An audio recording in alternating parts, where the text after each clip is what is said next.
Welcome, everybody, to the F4 Hunger Awareness Show. It's my goal to feed 1 billion people before I die. We want to bring awareness around the issue of hunger and food insecurity.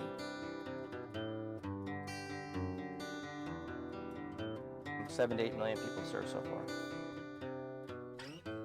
With the sole goal of eradicating world hunger by connecting sources of food to recipients in need.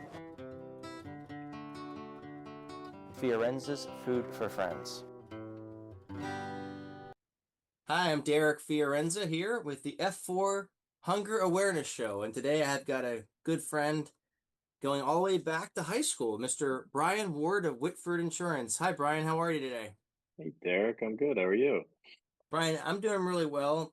I appreciate you taking a few minutes today to kind of connect and to learn a little bit more about your organization. I know it's a family-run business. The reason we're Mhm. having this call today is you and I went to Bishop Shanahan together in Downingtown, and Mhm. we've done some work together professionally through the Mhm. years. And you've always been a big supporter of the work of F4, feeding the hungry and providing food to those that are insecure. Mhm. So maybe before we jump into the work, jumping back to growing up together and the charity, why did you get involved in helping F4? Why was it an important mission to you and your family?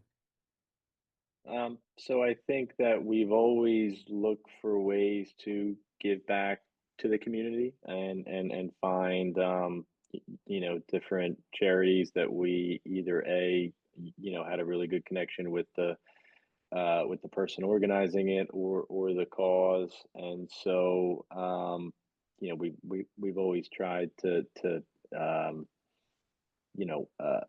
support those good causes when we can. That kind of mentality was drilled into us by by my parents, way back when. And so it's kind of a nice fit in terms of, Derek, we really believed in what in you, personally, and even more specifically, the mission as well. So it's kind of just a no-brainer for us in terms of let's support Derek, who we know well, and we know your family well, and we know how good intention and good natured you are, and then the cause itself was great. So it kind of ended up being a no brainer for us to support you and the organization to eliminate hunger. So yeah, that's why we've been happy to support F4 for a number of years now. You've been an amazing supporter. We appreciate that, and we appreciate the partnership. So Brian, let's talk about kind of growing up. I know you were Hmm. always involved in sports. You've got a servant's heart. What led you into yeah, you were an amazing basketball and soccer player. What led you into the family business? Tell us a little bit about your upbringing and tell us a little bit about what Whitford Insurance Network does. So yeah, growing up, actually, my granddad had an insurance agency. My dad recently kind of retold the story, but him and a friend of his were living in Philadelphia, and I think they just kind of knew of an opportunity to buy an insurance agency in Coatesville, and so my granddad's business partner one day said, "All right, we're going to buy this," and they moved their families out of Philadelphia and into Coatesville. And then my dad joined my granddad's agency, and eventually then my granddad retired, and my dad, I kind of grew up with my dad always being a part of an insurance agency. We he merged with Joe Novielli and Whitford Insurance Network, I think in 2001 or a little before that. And so yeah, kind of growing up, just saw that just my dad enjoyed what he did. He had, I like the kind of work life balance that he was able to maintain in terms of being able to to provide for the family, but in addition to still coach little league and coach CYO and basketball and stuff like that, and also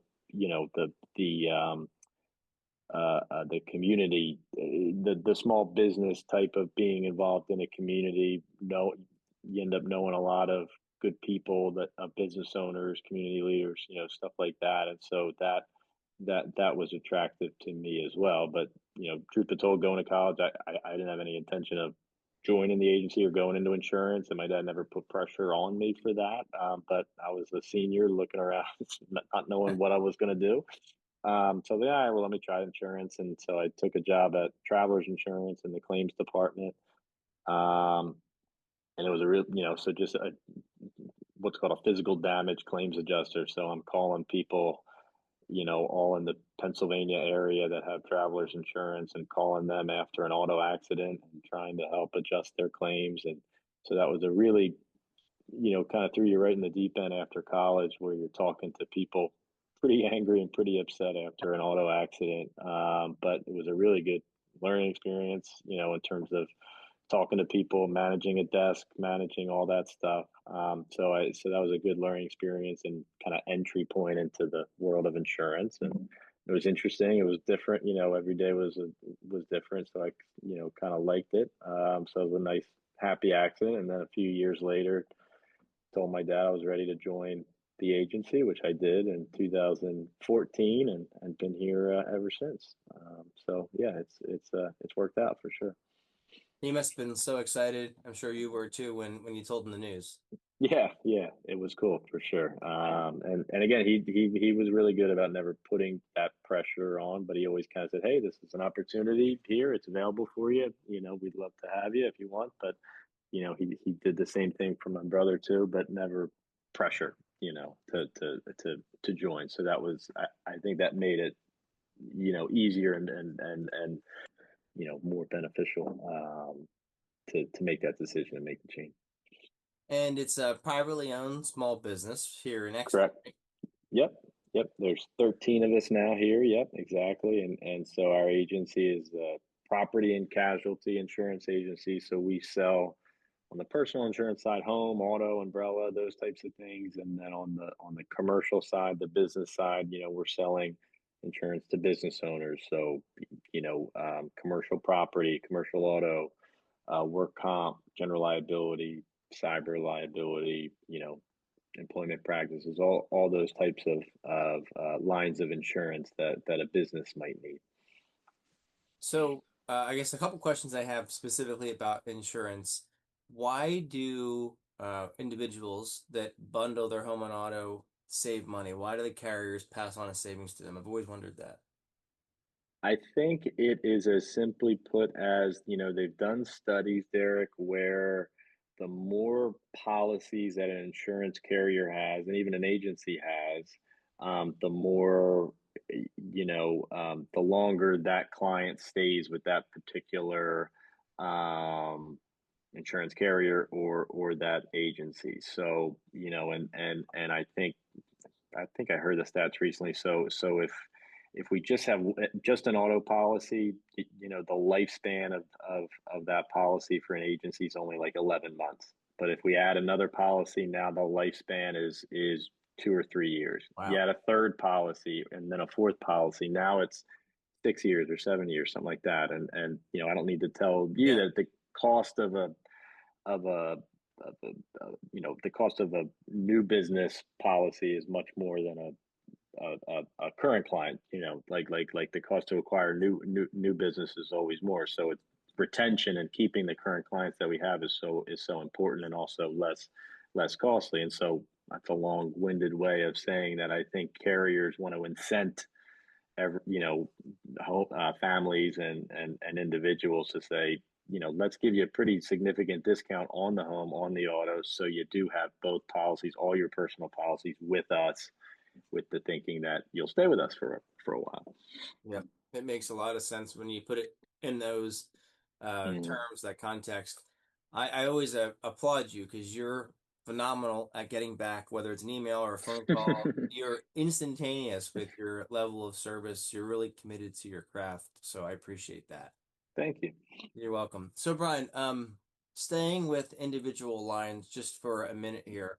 Great. When you do a review of somebody's policy, what do you typically need to do the policy? And then the second question I have Hmm. is specifically, do you find that people are overinsured or underinsured? So when you're doing comparisons, is it typically hard to do apples to apples?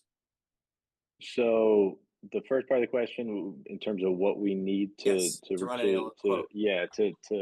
remarket an account. Usually we just need some basic information about the family, the driver information of all the drivers in the household, so the date of birth and the driver's license numbers, and then the vehicle information, and then information on the home itself. When the roof was replaced. Some of do you have a dog? Do you have a pool? If you do have a pool, do you have a diving board?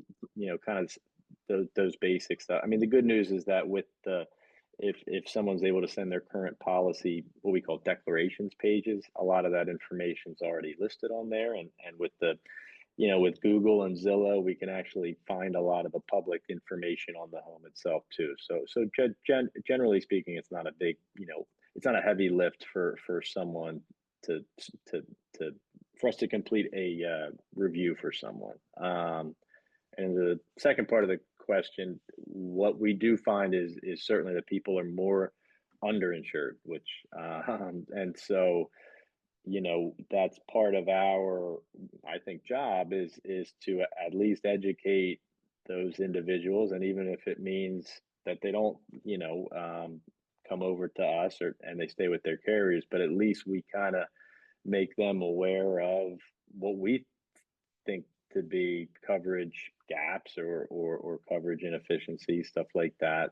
Some things that we see a lot is a person's home coverage limit isn't keeping up with inflation and isn't keeping up with the rising cost of construction and stuff like that. So, you might see a home that if it burned down, God forbid, would cost 800,000 to rebuild today, but the limit's only 500,000, and to me that's a huge gap, and that's something where you want to try to just do your best to paint that picture to the person that you know you really want to have this coverage limit correct. But it's hard, and I get it from the person's perspective. It's like, wait a second, I came to you to try to save money, and now you first of all, you can't do that, and now you're saying I need to pay more money for insurance. So that's always a little bit part of the uphill climb.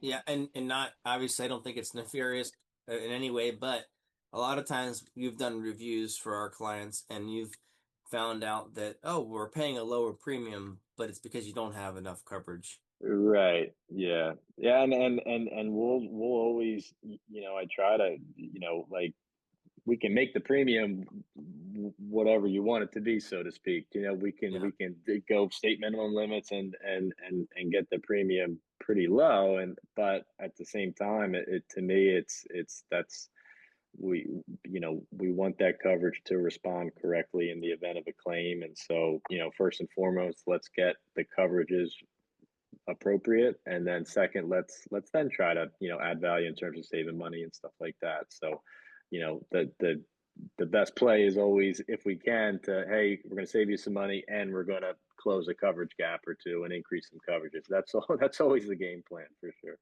And the other thing we've seen too during our reviews is deductibles. You see sometimes people will adjust the deductibles Mhm. and it has an effect on premiums too, right?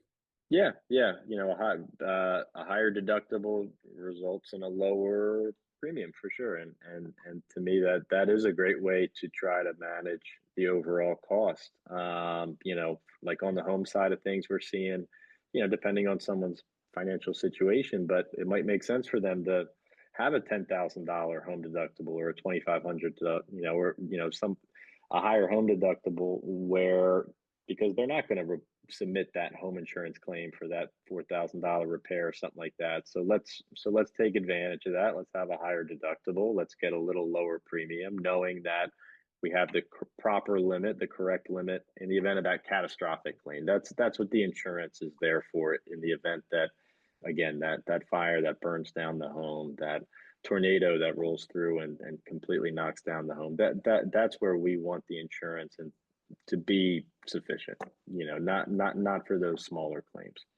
Yeah, we always talk about from a financial planning standpoint the importance of having an emergency fund and Right. there to be your backstop. Hmm. you're not going to have enough money in the emergency fund to replace your house. That's why the insurance is there. Exactly right. Yeah. So I'd rather plan for, hey, all right, now we have a higher deductible, so you got to plan for that 5,000. But I'd rather you try to plan for that as opposed to, hey, we're $200,000 short in terms of the coverage limit, and that would be the difference in the event of a fire or something like that. So yeah, I think you're 100% right on that there. I appreciate you taking us through that. So it's relatively a simple process to do a review. And one of Hmm. the benefits of your organization doing this review is you have a level of objectivity because you're Hmm. not representing one carrier. I think you have the ability to go to multiple carriers. Right. Yeah. So we're what we call an independent insurance agency. So yeah, we represent a number of carriers from Travelers Insurance to Progressive to Safeco to Nationwide to Hanover, Mutual Benefit, Penn National. So we have a software system that kind of it's called a comparative rater that kind of quotes all these carriers, at the same time. So yeah, we can kind of review your account with a number of different insurance carriers and then present the best option. Yeah, which I like because it gives you a level of objectivity that you're bringing to Hmm. the table. Right. You're not being forced into a bucket. I have one solution, and here it is. You're Correct. able to say, you've gone to the market, and here's what Yep. your options are. Right. Agreed. Yeah. Yeah. No, that gives us some nice flexibility and, in those situations for sure.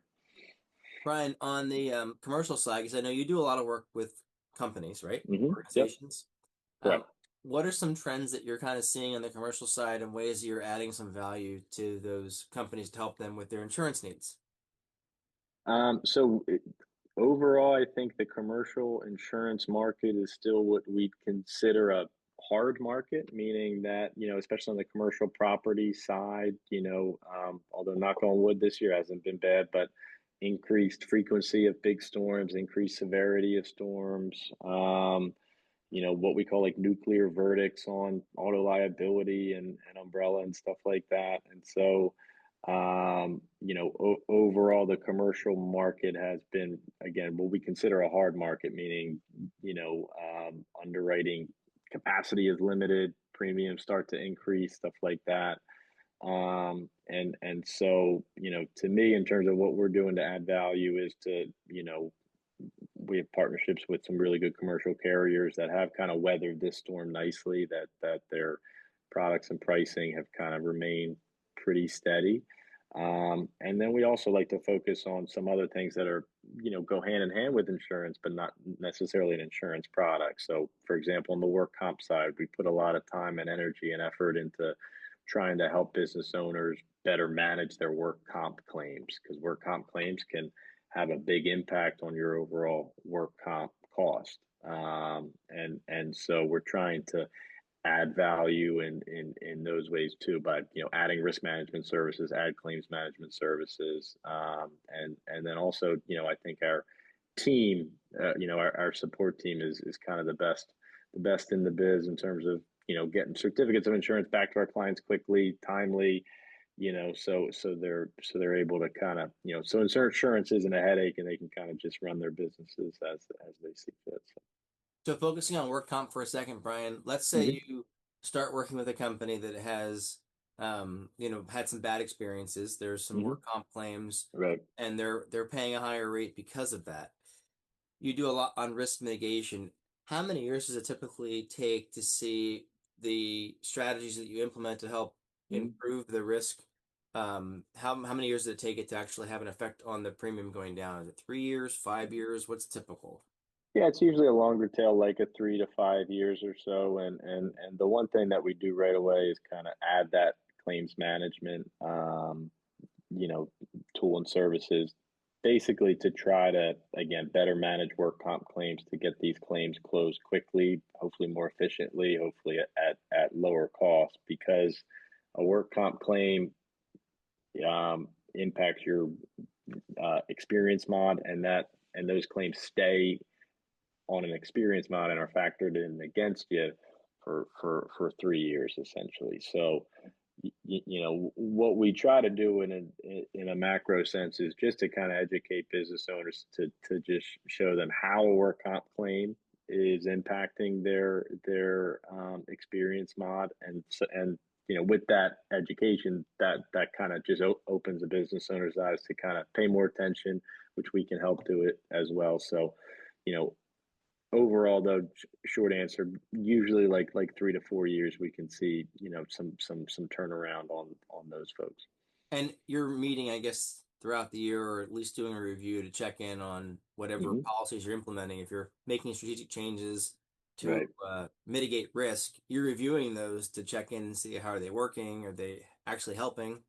Yeah, yeah, we always like to have like a service timeline with our clients, so we're certainly meeting at midterm just to see, hey, has anything changed with the company, increased payroll, sales, vehicles, let's make any of those changes. Let's check in on any open claims, see what's going on, see if we can get these closed. So all that, yeah, yeah, and if a client wants to meet quarterly, that we're happy to do that too. But at the end of the day, just kind of being proactive and being involved throughout the course of a policy period, I think it's pretty simple, but I think it does work in terms of just kind of staying on top of things. Yeah, I think it's another thing that sets you guys apart, makes you very unique. Um, Cyber Mm, insurance. We talk about this internally constantly because we have a lot of regulations we have to comply with our business. right, right. But are you seeing a lot of movement in terms of either claims or a desire to get additional coverage for cyber insurance with some of your clients? We try to pitch cyber. We try we certainly recommend that every business owner, regardless of if you're just a plumber or a carpenter or something like that, or an IT specialist or a financial advisor or an insurance agent, I think everyone needs some type of cyber insurance protection and coverage. And we are seeing that, I think what's happening is more and more businesses are talking to their other friends that are business owners, and now there are more stories to share, unfortunately. And hey, I had a cyber claim, I had this happen. And it's scary and it is terrifying, and it's a world that I'm not an expert in. I'm not, and so to me, having that, like you said, kind of, before about the emergency fund, having that fail safe in place to know that, all right, I have a cyber policy. So when someone, or, someone backdoors into my system, or someone clicks on the bad link or something like that, and I walk in the next day and all my computer systems are have a ransomware notice on it, that I can just call the cyber carrier and let them kind of take it from there. That's to me one of the biggest values, is like, what the heck do we do now once we can't get into our computer system because they're saying we have all your data, and it's gonna, so pay us 3 bitcoins to get it back, kind of thing.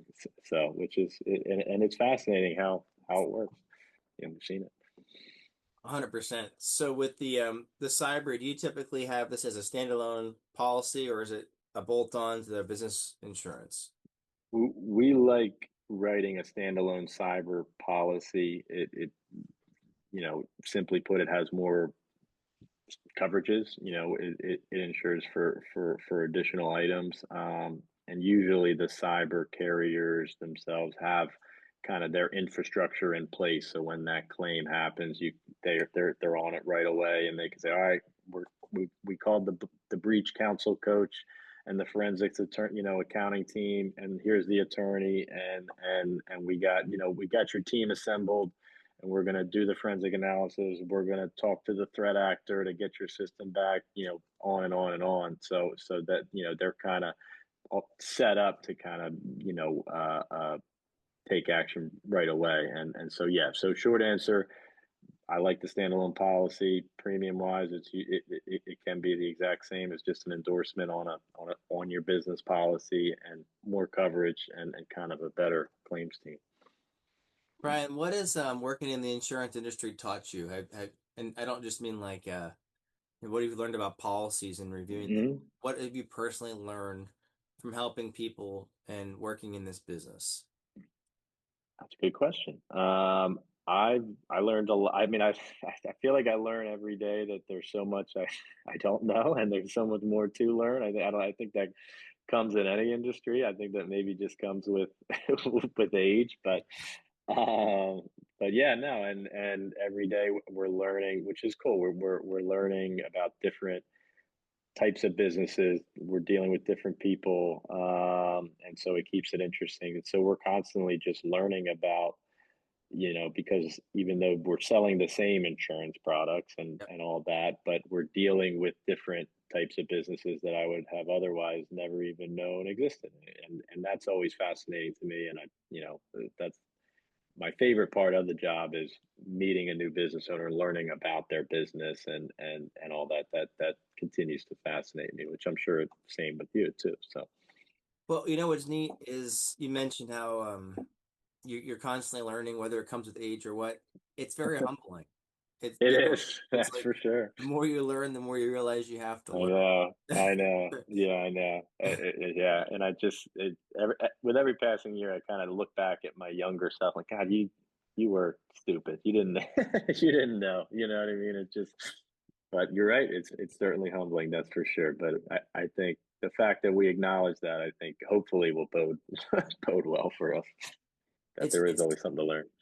Yeah, and I think keeping that perspective is helpful, whether I you're in agree. insurance or, you're washing cars. I mean, Right. my grandfather Right. always used to say growing up, it doesn't really matter what the job is. I cleaned toilets, I did landscaping, I did Hmm. refereeing soccer games. I've done blue collar jobs, I've done white collar jobs. And he always told me, whatever you do, if you put your name to it, Hmm. make a good account of yourself. Do it with dignity and integrity. Don't cheat the process. Don't cheat the job. Every job is worthy of respect and dignity, and it's all about how you approach it. Hmm. And I think sometimes in life, whatever we're going through, we think like a season will never end, or Right. we're never gonna get to this spot, or I have to just go do this. And I think one way of reframing it, and this goes back to kind of keeping a humble perspective, is I get to do this. I have an Hmm. opportunity to do this. And a lot of what you're talking about today, it traces back to you're helping people. Mm. Yeah. So I guess my question to you is how fulfilling is the work you do personally? Yeah, no, well, A, that was really well said, Derek. And I think you say your granddad said My that? grandfather said Yeah, that, very, yeah. very, very wise for sure. And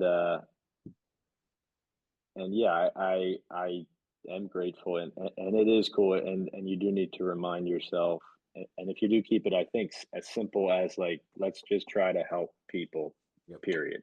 Let's try to do the right thing for our employees, our team members, our clients, and if it and if and it is hard to sometimes you lose that a little bit, with just getting busy and different things coming down. But I think if we can try to keep it as simple as that, then when it does, when you do find an answer for somebody or help somebody, then it feels good. And so I think you're right in terms of that, and even going beyond the business world, that I think going back to your granddad and my parents had the same kind of message in terms of let's just try to help people, whether that be through a nonprofit, like F4, whether that be through, just the business side. But, I think you mentioned at the beginning, having that kind of servant mentality, I think keeps it simple. It keeps you know, it makes it easier, I think, to have those kind of nice wins and feel good and all that good stuff. Yeah, so well said. And Brian, I'm going to bring up for those that are watching on YouTube just your website so people can find you. Uh, Cool. this is Whitford Insurance .com. So this is where they can Yep. find your website, and it lists the different products that you offer. We talked about Great. a lot of them, auto, homeowners, and then all the great products for businesses. Here's your risk management portal, testimonials, your about page. Third generation, right, Brian? Third generation. Yeah. Yeah. Yeah. Absolutely. So that's pretty There's cool. our team. Yeah. Here's the team. Fantastic team. Everybody is super kind. We worked with you guys for years. And then you guys are also on LinkedIn and Facebook. So if you haven't yet followed, definitely follow. I know you're always posting great content on LinkedIn, Brian. You're really good at Oh, thank you. that. Yeah, it's helpful because we all need to learn. And sometimes those blurbs you put up, they really are informative. So we Oh, appreciate. cool. Yeah, I'm glad you like them. So Brian, before we wrap up today, my last question I have for you, Okay. I guess it's like a two-part question. what would you say to somebody that wants to get started in the insurance business today? And then the second piece is specifically around, you know, philanthropy and giving back. Mm, We touched on it at the beginning about F4, but just more at a macro sense. mhm, Why is it personally important to you? I know you talked a little bit about your family, but I'd like to wrap up with that. So mhm. the first part of the question is, someone starting out today, what advice would you give them in the insurance business? Because it's really hard those initial years to kind of stick. It's Right, difficult. You're trying to sell and service and you're trying right, to learn. And right. the second part is just maybe talk about personally what giving back means to you. Yeah, so I would say for anyone that wants to get into insurance, there's a ton of different a ton of opportunity. And I think insurance does have it's not a sexy industry, you know. So but I think once folks do get in insurance, the joke is that then you never leave kind of thing. Mhm. So, I always, I would say maybe start on an insurance carrier side. They have the really solid infrastructure, the training, all of those. It's a great way to learn the industry, learn the business, learn all the different avenues and stuff you can take, whether it be claims or underwriting or and then on the agency side in terms of selling and servicing stuff like that. But yeah, starting on an insurance carrier side, I think is always, to me, it was fascinating, and I thought it was a really good, kind of entry point into the industry. And people can stay with the same carrier forever, or jump to to an agency. So I think there's always going to be opportunity in our field for talented people. So yeah, and I think it's all and I think it's an interesting field. So Are yeah, you that glad would be. are you glad you started at the carrier before starting with Whitford? Yeah, no, I am. Yeah, absolutely. Because they, again, they just had different resources that, our smaller business didn't in terms of, they sent me up to Connecticut, and Travelers has it's pretty cool, like a claimed university, so Oh, so cool. yeah, so you're walking through, and there's a car that they set on fire. So Wow. claims adjusters can look at that and write estimates, and they flooded a house so you can see the damage, and all that kind of stuff. So that's all fascinating, and they kind of trained me up nicely. So yeah, I definitely am glad that I started with that. It's really cool that immersion because I find your world. I went through the CFP coursework and we Oh had right, yeah. just a little part that was focused on it. I found it hard to try to memorize all the different categories. It's Hmm. not easy, but sometimes being immersed in something where you're really able to see it directly can Right. help it stick a little bit better. Absolutely. Yeah, no, and that was my experience for sure. So yeah, and Travelers is a great company, so I'd Yeah, recommend going there for sure. Claim University. All right. Yeah, So that's really good advice. I think anybody that's starting in the right. insurance business, and it could be any business, but I just think of Mhm. insurance as being really hard. Investments the same way. Right, It's making that commitment to stick it out, understand why you're right. doing it. I think coming back to what you said, at the end of the day, trying to help people. If you Hmm. keep that as your mission and your North Star, whatever you're doing in life, I think it helps because sometimes your will is gonna wane. Right. But if you have a pull to really serve and make this world better through the work you do, then I think that can sometimes help you propel forward. Agreed. Yeah, well said. And then Brian, I guess as we close here, I just want to like circle right back All in right. specifically you personally. Why is Mm-hmm. giving back important to you? Why is it such it's part of your ethos, but why is it Mm-hmm. so ingrained? And how do you feel when you do give back in whether it's a small way or a large way? Mm-hmm. I guess it's ingrained, just again going back to my parents. They've always volunteered and served and tried to give back, and so to me, it was something I just saw growing up, and I saw that it was important, that it had those benefits of you, it's so you feel good when you help somebody else, and that it's necessary to help others, especially how blessed we all are. Um, so I think that is how it become something where I felt the need to always try to give back when I can. I will say tougher now with two young kids, and I always feel, that that takes a lot of my time and energy these days. But yeah, I guess it all just stems back from seeing them do it and understand that, and they've kind of drilled in that that there's a need to help, and we should help if we can, and so that and I taken that with me for sure. And you're able to see it with your parents, as you mentioned, Yeah, absolutely. And they've and now done you're a incredible father. stuff. Yeah.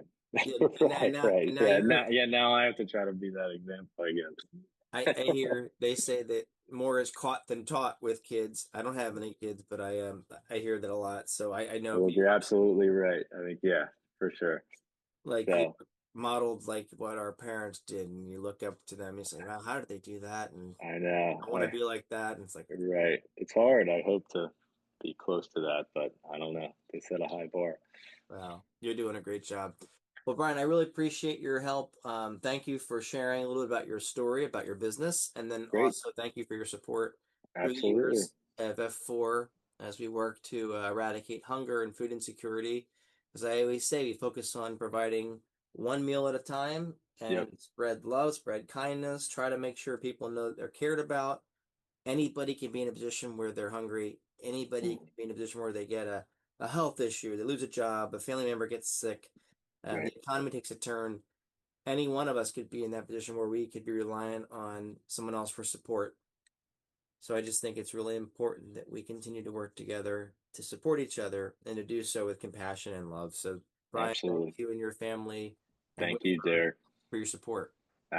Thanks again. Yeah, that was great. Yeah, appreciate it. Appreciate all you guys do for the community through F4. We're happy to support it. Awesome.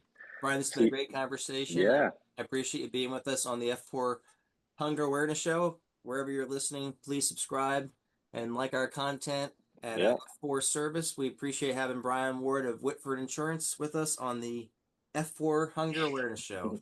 We'll see Thank you you, at the Brian. Chili Fest. Yeah, thanks, Derek. We'll see you at the Chili Fest. Take care, All Brian. right. Yep. Have a good one.